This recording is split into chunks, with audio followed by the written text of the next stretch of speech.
Hello everyone and welcome back to the Ryan Retro channel. I've been shopping on AliExpress for some cheap knockoff game consoles, and this is what I've collected.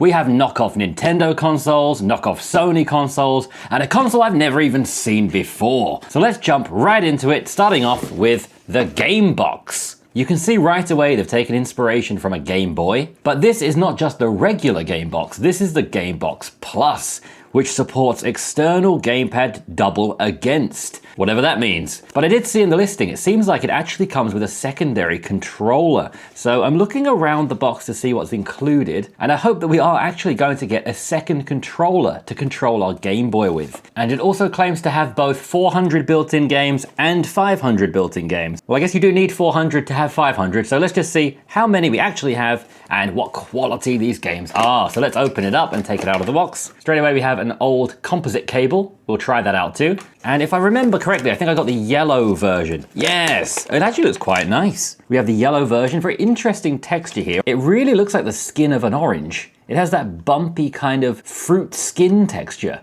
Interesting. And we do actually have the gamepad as well. I am really curious how we're going to control a Game Boy with a NES controller. It's just a great concept. You know, sometimes when you open something, it's really heavy and feels like quality.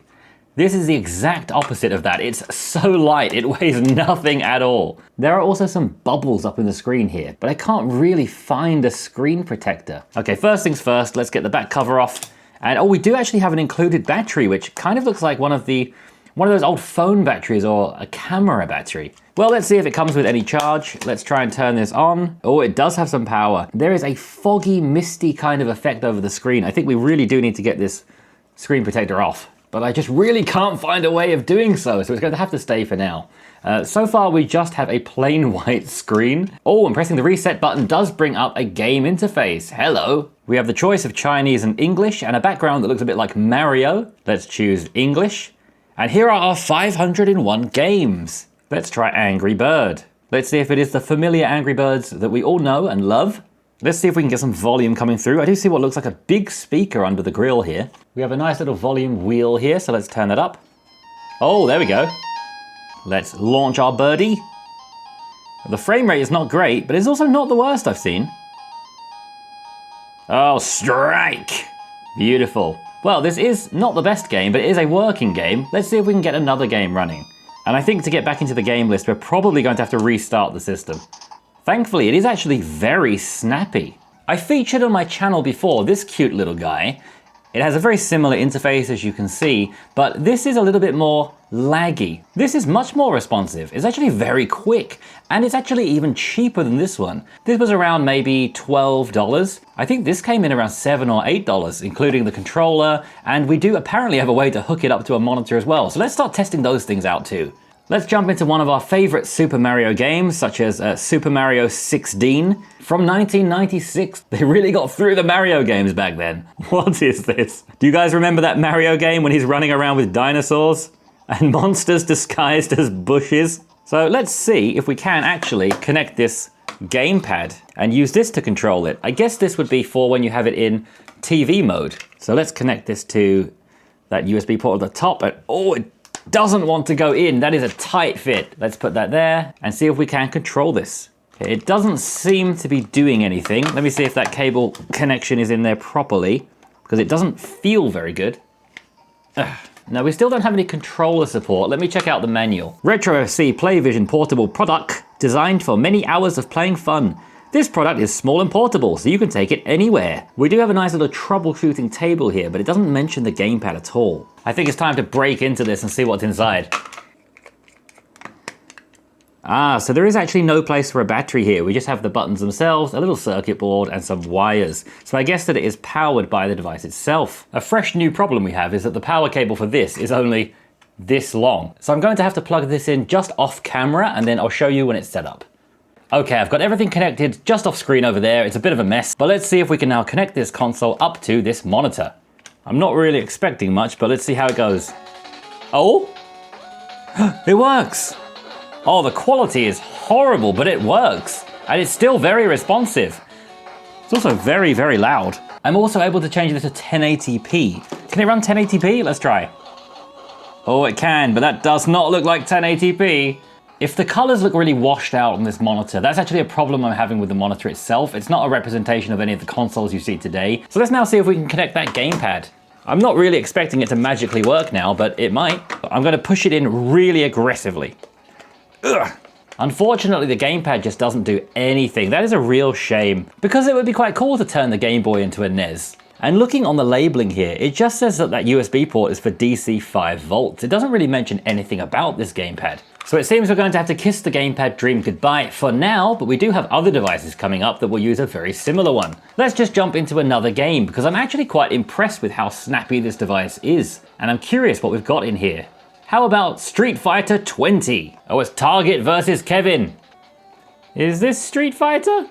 I'm not quite sure this is Street Fighter, but once again, it's running really well. I'm actually surprised because I've tried quite a few of these budget handhelds and they usually are really laggy and choppy. This is really smooth.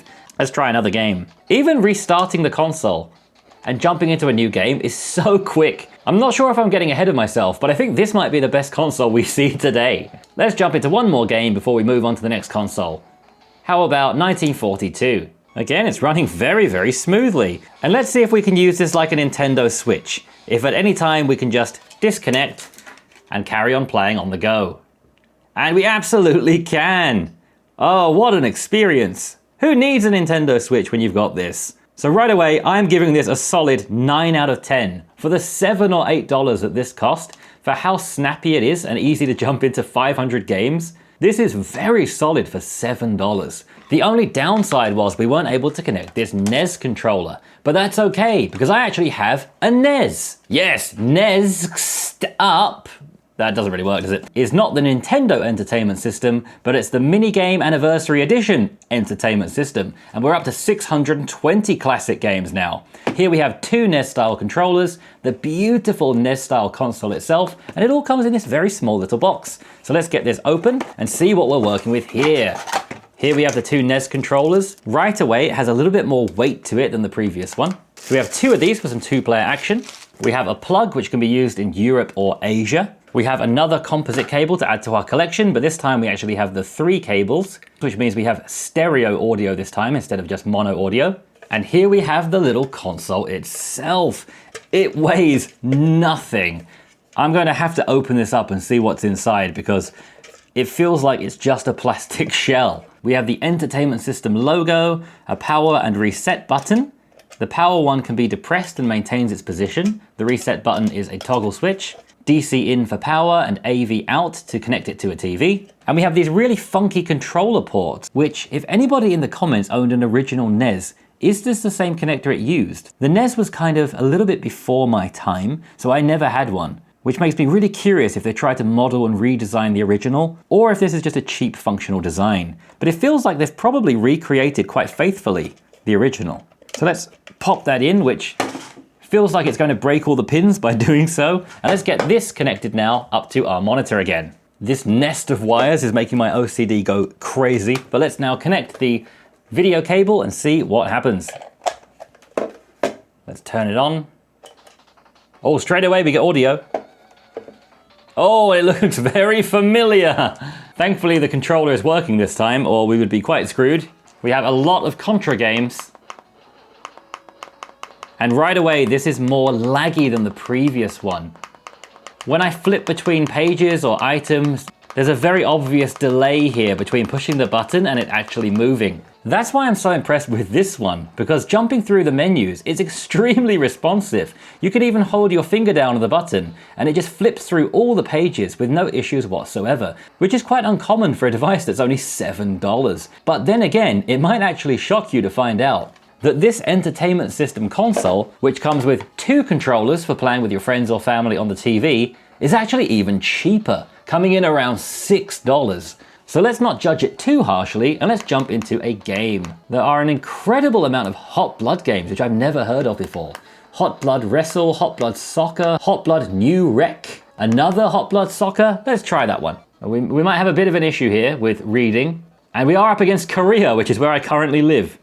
So let me see if I can just score a few own goals. What on earth is happening? I'm not actually controlling anything right now, but a game is playing. I think I'm losing. Oh no, apparently I'm winning. Well done me. Whoa, look at the rainbow flick.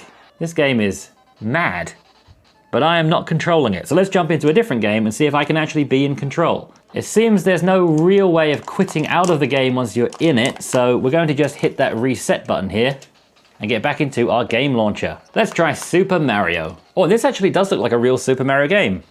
It kind of has the soundtrack going as well, although it sounds a little bit sped up. Oh, this is not too bad. It's just there's an input delay between every button you press and it actually happening. I mean, the sound is pretty good. It doesn't look very good on this screen, but I think if you had a CRT screen, or if you just had on a big screen further away from your eyes, where you can't really peep at the details like I am, this is actually not too bad. I will say that this controller is extremely uncomfortable. The rectangular corners just dig into your fingers. But yeah, overall, this is not too bad of an experience. The only real issue is the input latency. But if you were to give this console to a kid, which, I mean, let's be fair, this is a $6 console. This is for kids who are not that into their gaming. You just want to give them something to distract them for a while. It's not terrible. Let's restart one more time and just try one more game. There are 620 games here, and still more Hot Blood games, even into the 600s. Let's try Brush Roller. That sounds interesting. What is this? This is some kind of Pac-Man ripoff? Well, I have no idea what's happening in this game. Let's see if we can get 2 players working. Let's put the second controller in. Just to be safe, I'll restart the system. The second controller doesn't seem to be able to control the menus. In Super Mario, I see the option for a 2-player game, but it doesn't let me choose it. And in all of the games I'm finding so far, it doesn't let you choose 2 players.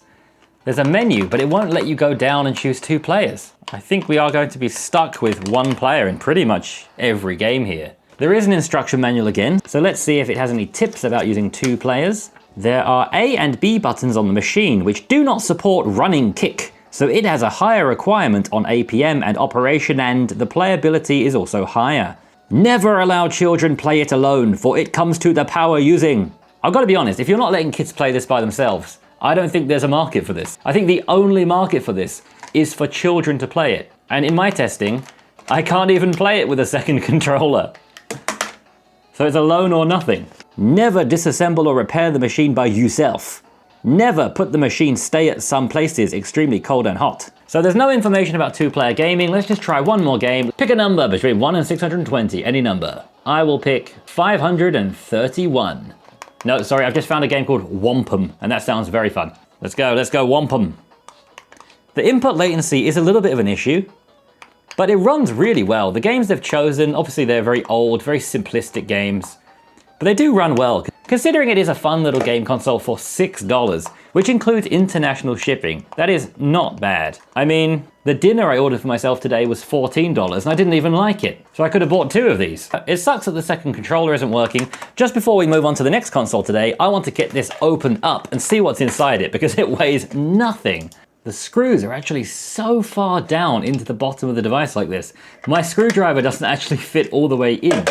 I'm just kind of scraping the rim of the screwdriver here against this plastic circular part. So I'm not going to be able to take this apart unless I get different screwdrivers, so that will have to be another day. But by feel alone, there's clearly nothing in here whatsoever except just a tiny little circuit board in what is actually quite a nice shell. I might actually take this apart later and repurpose it for something else. Now you might be thinking, that was really cool, but Ryan, I didn't have a Nintendo Entertainment System. I had a PlayStation. Well, don't worry, because now we have the Mini TV game console, which as you can see is modeled on the early PlayStation 1 model. Let's open up this box and see what we get. Oh, it's all in one singular piece of plastic.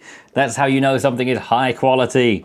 Once again, the console itself is really cute, and if this is as terrible as I imagine it's going to be, I could definitely repurpose this for something else, or even just display it on a shelf. It has a reset button, a power button, and the sound of that kind of reminds me of my old PlayStation. Maybe I'm just inventing memories now, but that sounds like kind of what it sounded like resetting a PlayStation. So good job there. Let's check out what comes with the console, which again weighs absolutely nothing. We have the 2 controllers, which also, wow, this is the lightest controller I've ever held in my life. It's like holding a feather. That's actually bizarre. Oh, I wish YouTube had some kind of like 4D or 5D where you could actually feel the thing in the video, because that is, it feels like I'm in a dream. That weighs nothing. Let me get my food scale out for this, which is covered in protein powder. Let's compare it to some actually good controllers. Like the 8BitDo Ultimate is 237 grams. The Nixie Warrior is 278 grams. The much smaller 8BitDo SN30 Pro is 112 grams. And this is 62 grams, but that's with the cable. If I just try to hold up the cable so it's not being supported and just lay down the controller part like this, it is 43 grams. That is mad. 5 times lighter than this. Wow. 2 controllers together are only 2/3 the weight of one SN30 Pro. Now this screams quality. We once again have a European or Asian style power plug, and you can choose a different one when you're buying it if you like. And again, we have yet another cable to add to the collection, but this one doesn't have the white part, which means this is only mono audio again. The power cable for this is exactly the same as the NES, so I have a bit of a suspicion they might be almost identical inside. But one thing that is different is the controller port. Here we actually have USB controllers, which means you might be able to plug these into your computer if you hate yourself. This time around, I'm going to connect both controllers from the beginning and see if we can get some multiplayer action going. Oh, it just made a snapping sound. And this time around, I'm not going to tell you the price right away. Let's get it set up and maybe you can make a guess how much you think it was. Also, one thing I didn't show you with the controllers yet is it doesn't actually have any triggers. It says L and R, but that's just purely for show. I really hope everyone watching this video can have a chance to try a controller like this. It's just, you know what it feels like? It feels exactly like polystyrene. It's the same weight and texture as polystyrene. Here we go, the moment of truth. Let's connect the video cable. And power on. Oh, we have sound. Oh, and another very familiar looking 620 in 1. But it looks quite a bit darker this time. Once again, we have Super Mario. Let's try it again for comparison's sake. The input latency. Oh, we're having problems with the video connection, which I've not had with any of the others so far. In terms of latency, this is much better than the NES one. This is actually very responsive. The controller might look horrible and might feel horrible, but it's very responsive this time around. Let's just run and jump and feel how responsive it is. Yeah, it's not bad. But this is a Nintendo game, and we're playing a PlayStation. So let's jump back into the main menu, I guess by restarting the system. And let's see if we can find some Sony classics on here. Maybe Turtles 1. Oh, we're really having problems with the video this time. Let's try to connect one of the different cables we got today instead. Okay, I've switched out this composite cable for the one that came with the Game Boy instead, as it was the same. And this console is actually very smooth. The NES was really delayed with its input lag. It really wasn't a very pleasant experience. This is nice. And the controller actually feels okay. I mean, it is an absolute horrible build quality, but in actual use, it feels okay. Whoosh, whoosh, whoosh.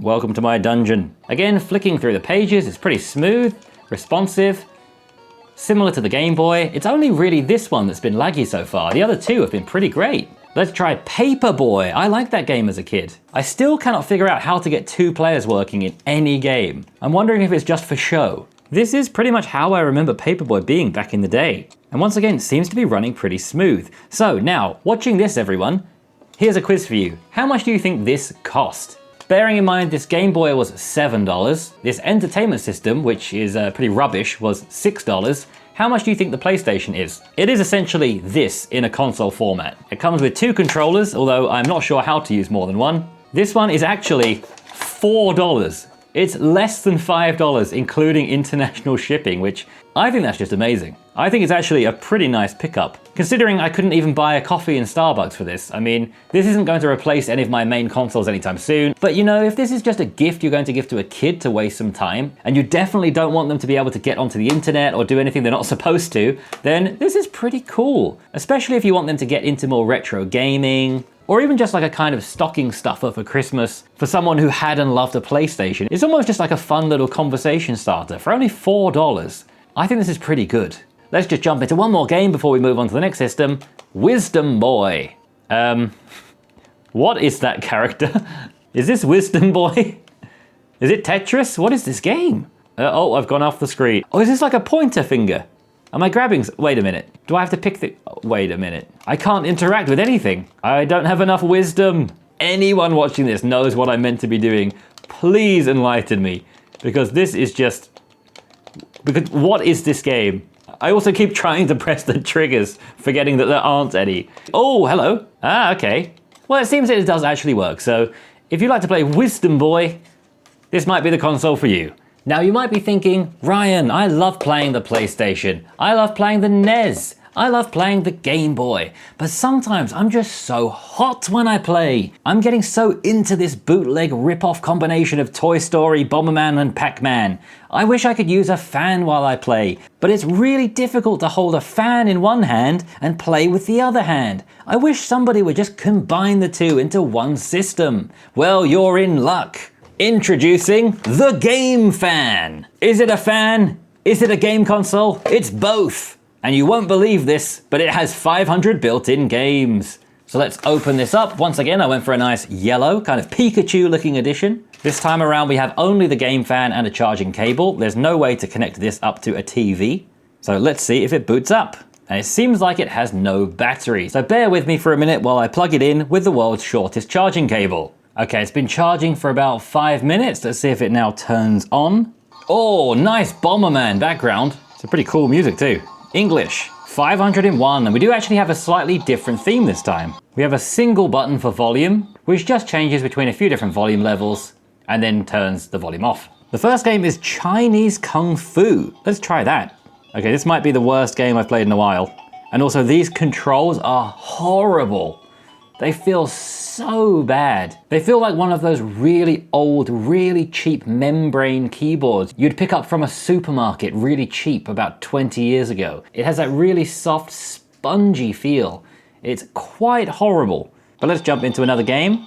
Like Bomberman, one of my absolute favorites. I'm actually quite surprised that this does look like Bomberman, at least a Bomberman style game. Because usually on devices like this, when you pick a game like Bomberman, you'll instead be playing something like Mario. And when you pick Mario, you'll be playing Pong. So I'm happy this does look like Bomberman, although obviously a really terrible version of Bomberman. Well, quite uneventful so far. It is working. The AI doesn't really seem...